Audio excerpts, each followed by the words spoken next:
विनम्र किसान का बेटा था वो दृढ़ता का भंडार। वल्लभ भाई पटेल नाम कहलाता था सरदार। कृषक कार्मिक जनगण से था उसको प्यार अपार। अखिल देश ने उसे रहनुमा किया था स्वीकार। गांधी बापू का शिष्य, सत्य अहिंसा का अवतार, किंतु एक भारत करने को धर लेता हथियार। लौह पुरुष संबोधन था वो लोहे की दीवार।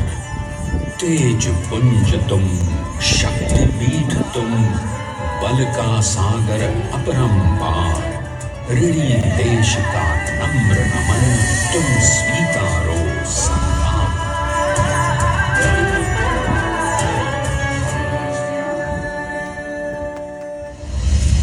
1857 में अंग्रेजों को ललकारने वाले पहले स्वतंत्रता संग्राम के एक सक्रिय सिपाही थे झवेर भाई पटेल।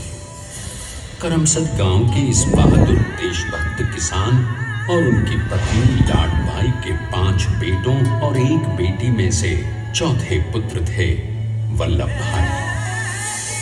बालक वल्लभ ने करमसद के बाद नडियाद से अपनी हाई स्कूल की शिक्षा पूरी की।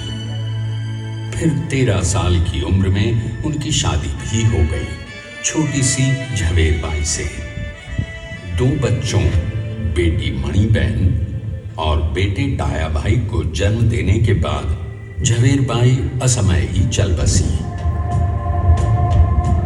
सदी बदलने और 20वीं सदी आने पर उनका जीवन भी एक चमत्कार की तरह बदला।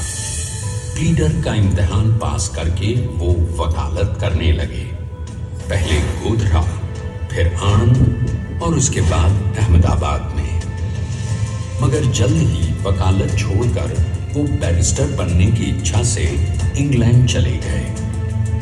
लंदन में बैरिस्ट्री में अव्वल आने और वजीफा जीतने वाले वो अनोखे भारतीय थे। अब तो अहमदाबाद की वरिष्ठ अदालत में बैरिस्टर पटेल की जिरह और जीतों की धूम मच गई।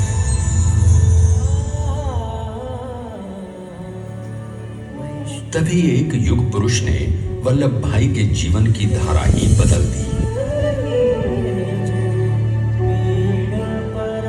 दक्षिण अफ्रीका में सत्याग्रह के अहिंसक अस्त्र से गोरे शासकों को सबक सिखाकर भारत वापस आए बैरिस्टर मोहनदास करमचंद गांधी से मिलकर वल्लभ भाई ने अपने कुछ वर्षों से सीखे विदेशी व्यवहार और संस्कार हमेशा के लिए त्याग दिए और अब वो अपने खेड़ा के किसानों को हक दिलाने के लिए बापू के साथ आंदोलन में कूद पड़े। अब उनके पैरों में जूते नहीं, गांवों की धूल थी। हृदय में भारत भूमि की शस्य श्यामला धरती।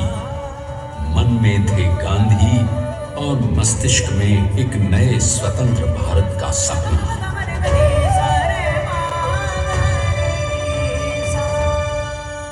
तभी बारडोली के मजबूर मजलूम किसानों की यातना का समाचार उनके पास पहुंचा। तुरंत वल्लभ भाई वहां पहुंचे और यूं शुरू हुआ भारत का सबसे बड़ा और सफल किसान आंदोलन बारडोली। वल्लभ भाई ने बारडोली के 87,000 किसानों को ऐसा अटल अडिग अचल मनोबल दिया कि अंग्रेजी सरकार हिल गई और 1 बरस के बाद उनका लगान माफ कर दिया गया। अब तो पूरे देश में लोग वल्लभ भाई के नाम की कस्में खाने लगे। स्वयं महात्मा गांधी ने कहा, अब वल्लभ भाई मेरे शिष्य या साथी नहीं, सारे देश के सरदार हैं और देश को मिल गया एक अनोखा असरदार सरदार।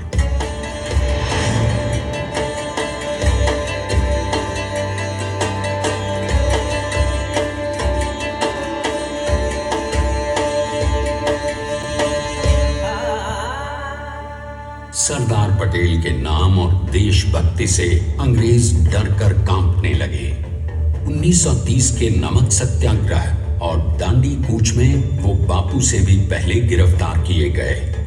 तो सन 1932 में फिर उन्हें बापू के साथ ही जेल में 2 सालों के लिए डाल दिया गया।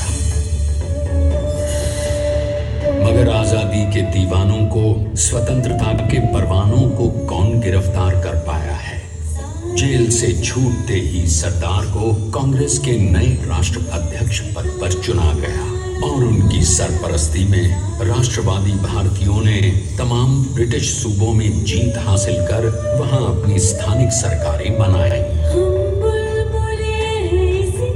किंतु सरदार का सपना केवल सरकार बनाना नहीं था। उनका स्वप्न तो था एक ऐसे नए भारत का जहां हर रंग, हर रूप, हर जात, मजहब, तबके का हिंदुस्तानी एक साथ मिलकर एक ऐसा नया भारत बना सके जहां पूर्ण स्वराज के साथ सारे समाज को गरीबी, अशिक्षा, छुआछूत से भी आजादी मिल जाए। इसकी पहली रणनीति थी भारत को अंग्रेजों की गुलामी से आजादी, ताकि भारत के लोगों की अपनी सरकार सबके साथ और सबके विकास के लिए काम कर सके। बापू की अगुवाई में अब देश ने अंग्रेजों को अंतिम चेतावनी दे दी, करेंगे या मरेंगे, क्विट इंडिया, अंग्रेजों भारत छोड़ो। बस फिर क्या था, संघर्ष की रणभेरी बजी। 3 सालों के लिए सरदार पटेल को भी सत्याग्रही नेताओं के साथ जेल में ठूंस दिया गया। 2 सालों के बाद